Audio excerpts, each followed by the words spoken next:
आज की नई पीढ़ी के लिए प्रेमचंद क्यों महत्वपूर्ण हैं, या भौतिकवादी सभ्यता के विकास के दौर में 21वीं शताब्दी के दूसरे दशक की नई पीढ़ी प्रेमचंद को क्यों पढ़े, यह एक बड़ा प्रश्न बनकर हमारे सामने आता है। वस्तुतः कालजीवी साहित्यकार या बड़ा साहित्यकार वह होता है जिसकी रचनाएं और जिसका साहित्य दिक् काल के बंधन से मुक्त हो, अर्थात वह दिशाओं की दृष्टि से देखें तो विश्व के किसी भी क्षेत्र में उसके मूल्य, उसकी रचनाएं, उसके अंतर्गत व्यक्त भावबोध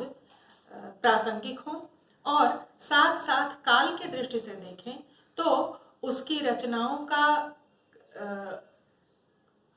उद्देश्य जिस काल में वो रचनाएं रची गईं उनके अतिरिक्त आने वाले अनेक युगों तक प्रासंगिक बना रहे, तब वह साहित्यकार और उसके द्वारा रची गई रचनाएं कालजीवी रचनाएं, बड़ी रचनाएं, बड़े साहित्य के नाम से अभिहित की जा सकती हैं।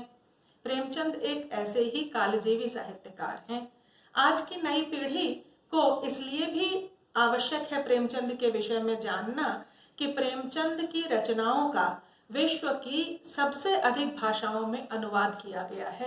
निश्चय ही ये रचनाएं दिक् काल की सीमाओं से मुक्त हैं और इनमें मनुष्य की मानवीय संवेदनाएं, मनुष्य के जीवन मूल्य, त्याग, समर्पण, आस्था, परिश्रम, मनुष्य के प्रति प्रेम, इस प्रकार के ऐसे सभी जीवन मूल्य जो विश्व मानवता के लिए वरदान के समान हैं, उन पर ही जोर देकर प्रेमचंद की रचनाएं रची गई हैं। या इससे अधिक अच्छा हो यह कहना कि इन प्रेमचंद की रचनाओं से निकलने वाली ध्वनि इन्हीं जीवन मूल्यों की तलाश करती हुई प्रतीत होती है। आज के युग में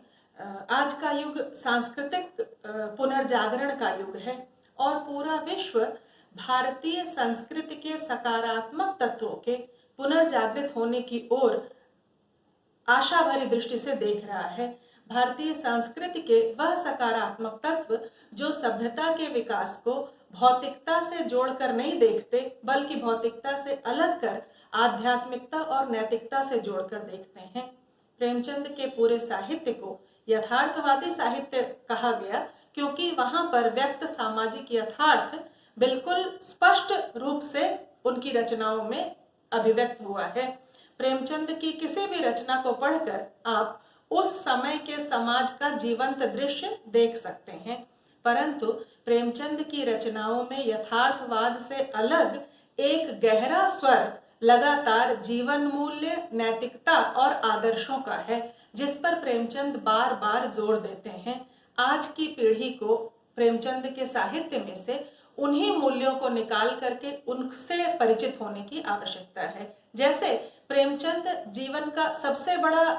खजाना, जीवन का अनमोल रतन नामक अपनी कहानी में वो इस बात का उल्लेख करते हैं कि सबसे बड़ा जीवन का सबसे बड़ा अनमोल रतन वह है देशभक्ति की भावना और राष्ट्र प्रेम।